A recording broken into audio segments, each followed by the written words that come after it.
Okay, Hazy and T in the building. This episode, we got Hall of Fame wrestler Jake the Snake Roberts. If you like what we're doing, you hit the subscribe button. Let's go. I'm Jake the Snake Roberts, and you're not, and you're listening to I Only Touch Greatness broadcast. If you're looking for a mug, perhaps a hoodie, head on over to IOnlyTouchGreatness.com. This is the hottest place. Big name interviews in Vancouver with Ryan Hayes and Big Mike. The legend, Jake the Snake. Hey guys. Hey, how you doing? Hey, thank you very much Can you hear for me? taking the time for us today. Yeah, we can hear you. Yeah, Thank you. Thank you. No problem. How's your day going? Fair. Just trying to recover from the road trips, bro. Yeah. It's I got back Friday, and then I had to do a thing Saturday morning, so no rest for the wicked. No, and then you go back out on the road right away? Well, I'm going to take a few days in Georgia and go up in the mountains for 3 days. But after that, I'm going to go to Memphis and see one of my children and grandchildren for a few days. And then I'll go back to AEW. Then I'll go to Hartford after AEW and do a signing. And yeah. Holy, busy couple of weeks coming up, but that's the life of a wrestler. Yeah, man. I'm very grateful that I have plenty of work. You know, there's a lot of guys out there that are struggling and that have suffered for a long time over this crap, man. And they've been doing without work. It's pretty tough. You know? Yeah, wrestling's definitely changed without having fans in the stands. That's for sure. One question I got. I don't think I could have done it. No, I honestly watch AEW, but I stopped watching like all wrestling because it's hard to do it without the fans. Like it's hard for me to watch it without the fans as well. Yeah, it's a different animal, no doubt. I mean, as an athlete, I couldn't have done it. Yeah. I got to have them, man, just to unzip my damn pants, man. What the fuck, you know? Yeah. Everything for me, man. So, yeah, it's very difficult, and it takes away from it because your timing is going to be different, because your reaction time is going to be different. Just getting ready for stuff is different, you know. So, is that the Vegas? Is that a Vegas or Oakland shirt? yeah, man, it's a Jake the Snake shirt, bro. Oh shit! Okay, look, that's pretty cool. I like that. Yeah, Jake That's the nice. Snake, bro. Yeah, did it for Kenny Saber. You were born in Texas. What was life like growing up Yeah. for you? What was life? What? What was life like growing up for you? Sucked. Hey, Ryan, back up a bit. Fuck. Okay, is that better? Yeah. There was a lot going on in my early life, man, and it wasn't fun. It wasn't games. It was pretty awful. Yeah, I just soon not go into all that today. Sure. That's fine. What other hobbies did you have growing up? And you always want to be a wrestler? Because your dad. No, God, no. I hated wrestling because I felt like wrestling was the reason my father didn't come to see me. Because he wrestled, you know, and I was scared to death he was going to get hurt because he never smartened us up. Yeah. So he worked the angles at home too, which really is sucking bullshit, you know. Horrible. But no, man, I like to fish. I like to do a lot of things, man. Okay. I did like fishing. I had a horse growing up for a while. And You came in. yeah, man.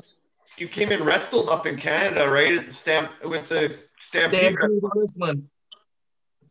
Yeah, man, I went up to fucking Canada, man, and I froze my ass off. What was it like working with Stu Hart? Oh, it was a fucking treat, man. Are you kidding No, me? what?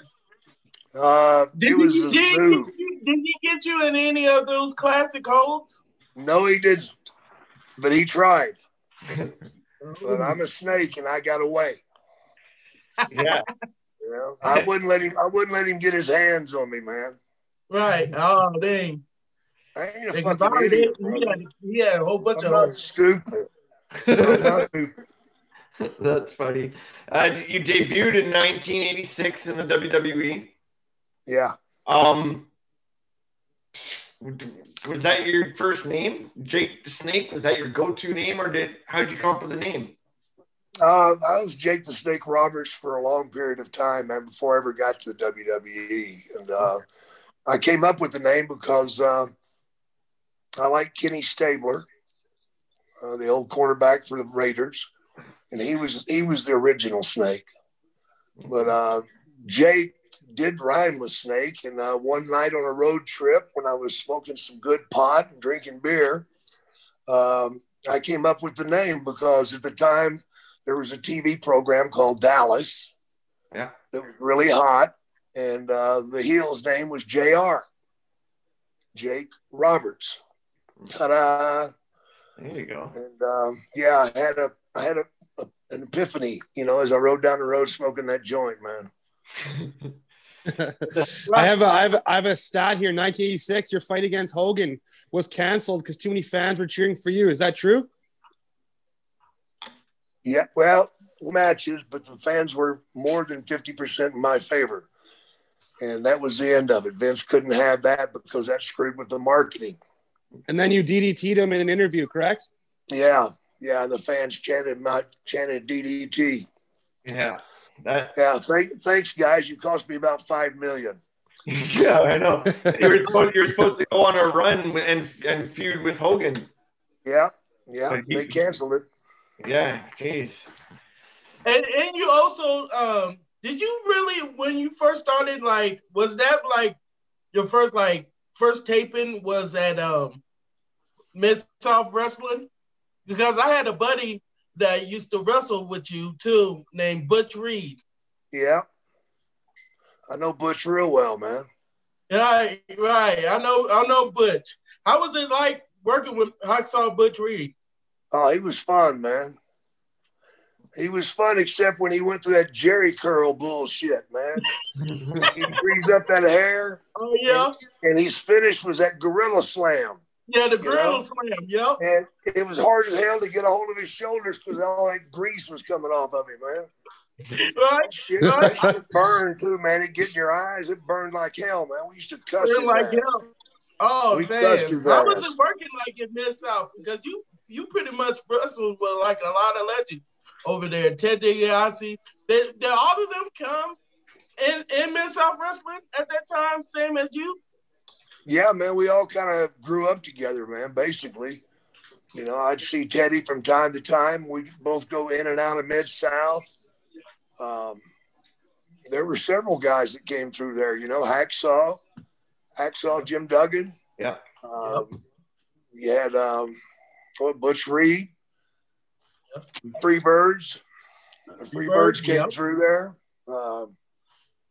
There were other guys too, man. I just can't think of them right now. You know, a lot of good talent. A lot of people learned a lot in Mid-South. Yeah. And you had to learn it because if you didn't learn it, Bill Watts would fire your ass. Yeah, they said Bill Watts was harsh. He's a sorry motherfucker. That's what he was. That's the nicest thing I can say about him. So you got 8 kids. Why is Brandy your favorite daughter? She's the oldest. Yeah. She asked me. She did. I told her I was going to say that. Yeah. That sounds like something she wouldn't say, but she would expect it. Yeah. No, she's my oldest daughter, man. She's a very intelligent woman. You know, she had a bad thing happen to her. They misdiagnosed her with MS. about 11 years ago, and they treated her for MS for 10 years, which really screwed her system up. Oh. And she was near death about a year and a half ago. She had to quit her job, and she moved back home. That's the only way she found out she didn't have MS, because she got a different doctor, man. Oh. Wow. And the new doctor said, girl, you don't even have MS. You got this weird thing going on. Oh. That's bullshit. Yeah, it was, man. MS has affected my family too at some point. So that's a it's tough evil one. shit, man. Yeah. It's evil. What was it like working with Muhammad Ali? Oh, it was wonderful, man. I'm so grateful he didn't fucking beat my head in, man, because he hit me 3 times and I wouldn't go down, you know. And meanwhile, John Nord, who was 300 pounds and built like a brick shit house, he was flying all over the ring, but I'd just take him and, come on, hit me again right here. And, which pissed Bill Watts off. And when I got in the locker room, Bill Watts started chewing my ass, and Ali walked up and he looked at me and he shook my hand. He says, "You're a very smart young man." Because he understood, man. Yeah. You know, I was going to be there the next week. Ali wasn't. True story. I had to carry the load the next week, man, not Ali. So we had to save something. Yeah. Who owned the snake? Whose snake was it? What now? Who owned your snake? Well, there was about 60 different snakes. Oh, there was. Okay. Yeah. That's why they got bigger and smaller and changed colors. It's kind of weird. Right. Yeah, there was about 60 of them. There was a guy up in Connecticut that had them, man. And he was a real treat to work with, man. He was like, I don't know, a little bit like Charles Manson, you know, a really weird dude, man. A really weird dude. I know one night one night he flew to Omaha and brought me he had to fly on the road and bring me fresh snakes every 10 days. And he flew to Omaha to bring me one. And that day I was feeling terrible. And I thought, you know, I need to take this guy out and show him a good time sometime, you know? So that night I said, "Hey, man, you're going with me?" He goes, "Where to?" I'm like, "We're going to a strip joint, man." He goes, No, man, I just want to go back to the hotel room." I'm like, "What for?" He says, "So I can play with my snakes." I'm like, "We traded snakes. What's the deal?" He goes, No, I brought a couple of extra ones just to play with. I'm like, "Dude, you're a fucking freak, man." And so I said, "Well, we're going to the strip, get you laid. I'll pay for it. You pick a girl out and I'll pay up to $1,000 for it." He's like, "No, man, I just want to go back to the room, man." I'm like, "Dude, I'm going to get you laid." He goes, "Jake, I don't care about that." I'm like, oh, you got a girlfriend?" He goes, "I've never had a girlfriend." Now I'm like, wait a minute. You mean you don't like girls? "No, I ain't that way, man. I just don't date, man. I just dig snakes. That's all I want to do." And I'm like, okay. So I took him back to his hotel room and let him out, and he got out, and I made the block and came back and went to the front desk, and I said, "Move me from my room. I don't want to be next door to that motherfucker, man." I don't know what's up with him, man. He was weird like that, man. You were wrestled in so many WrestleManias, 4, I think, right? More than that, I think. Okay. Yeah, I was about to say more than that. 3, 4, 5, 6, 7, Yeah. 8. Okay. Yeah. Which one was your favorite? Is the question.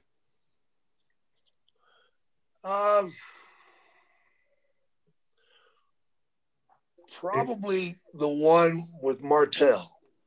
Okay. Oh yeah, I do remember that. Yeah. Yeah, blindfold match. Rick Martel? Yeah, I remember Rick that Martel. one. Yeah, Yep. blindfold match. It was a lot of fun to do because it hadn't been done at WWE. I'd been in a blindfold match before at Mid-South. They had a blindfold battle royal, which was really stupid.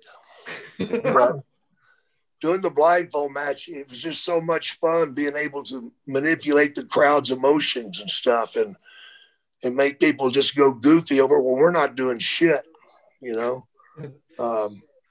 I don't think I broke a sweat in that match. Did you Can you tell us about? I was about to say, you also got a book coming out too, right? Yeah, man. And it's still coming out. Tell us a little bit about the book. Man, the book is straight up truth, which is different than any other wrestling book. Right. And it's all about me. It starts out in my early life, and we go all the way up to the time that I go into the WWE. That's the first book. The second book will take care of the WWE. But the first book has all the meat, man. If you want to really get into a good book, it talks about how I came up with things, how I learned things, how I experienced life, what the things in life did to me and how they changed me, you know, whether it be being molested or my grandfather being an alcoholic. We talk about all those things. And, you know, I wrote every page of this book, man. It's about 600. The first book's about 600 pages. Okay. And when does it come out? Is it coming out around December? Well, and what's the title of the name? I was hoping it was going to be out before Christmas, but it's not, man, with this pandemic bullshit going on. And then I got sick here a few weeks ago, man. And that's really slowed me down getting sick. I got a real serious lung issue. And so I'm hoping now maybe by March. Hopefully We'll have to read that. I can't wait for that to come out. I know. I can't wait till it come out because you're one of my favorites. It's going to be a bestseller, man. It's going to be a bestseller. I know it is. It's going to be a help book, too. It'll help people understand a lot about life, about wrestling. While we're talking about that, can you explain what DDP yoga has changed your life? Well, you got me sober, man. You know? I got into doing that, man, and what it did for me was it gave me hope. You know, I started out doing it and could barely do any of it, but I kept working at it each morning. And that's what got me off the drug thing, man, was that each morning I'd get up and work out and my body would release endorphins, which satisfied my brain. And I was able to continue through the day. And when I started losing weight and getting in shape, I saw hope again, you know, because when I started doing it, I was 309 pounds. And, you know, I lost 75 pounds doing it, man. Wow. But more importantly, I got sober. Yeah. And that's kind of what happened with Scott Hall as well? Yeah. Scott got clean for a while, but, you know, he didn't stick with it, man. Yeah. Do you ever talk to him?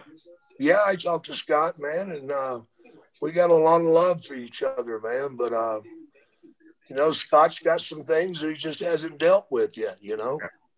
And, you know, people don't understand. It's, you know, drinking and drugs is more the residual effect of the problem. You know, It's the problem that makes you crazy. It's the problem that makes you act. You know, the reason I smoked dope and drank was because I was trying to forget some shit, man. Yeah. I was trying to forget my early life. I was trying to forget the pain. I was trying to forget the death of my sister. I was trying to forget the death of my stepfather. You know, these were evil, you know, hard deaths to deal with. My sister was kidnapped and murdered, and my stepfather was electrocuted. So those were hard things to deal with. And I didn't deal with them. And when you don't deal with shit, it boils up on you and causes problems. What was your favorite venue you ever performed at? Probably Boston Garden, the old one. Yeah. Yeah, because of the size of the rats. They had rats in that building bigger than dogs, man. These son of a bitches were huge. Yeah, in Canada we call those raccoons. Yeah, well, They were bigger than raccoons, brother. Can you bring us back? I think in that building they used to chase the dogs. You know. Oh, wow. Can you bring us back to the Macho Man and Snake incident? Man. Sorry, guys. I'm having a hard time breathing right now. Well, the whole thing with the Macho Man thing was, brother, he had some doubt that the snake hadn't been fixed, you know, hadn't been devenomized. And he came to me in the locker room and expressed his concern, and then told me that I had to let the snake bite me first, or there was going to be a hell of a fight between him and I. And I'm like, what are you talking about? And he was like, crazier things have happened in the WWF, brother. You know, you might be trying to get my Intercontinental Heavyweight title from me. I'm like, fuck you, man. But he was serious, and I had to let it bite me. And then after it bit me, he's like, sit still. Don't drink no elixirs. Don't drink no tablets. Don't drink no this. Don't drink none of that. Don't take a pill. No way. You know, he thought I was going to take some type of antidote. And then after about 15 minutes, he said, okay, we'll do it. And we did it. But when we got in the ring, I was still pretty upset about the whole thing, you know. And so when I got the snake out of the bag, I turned my back to him and I slapped the piss out of that snake. and that motherfucker fired up, brother. He was ready to chew.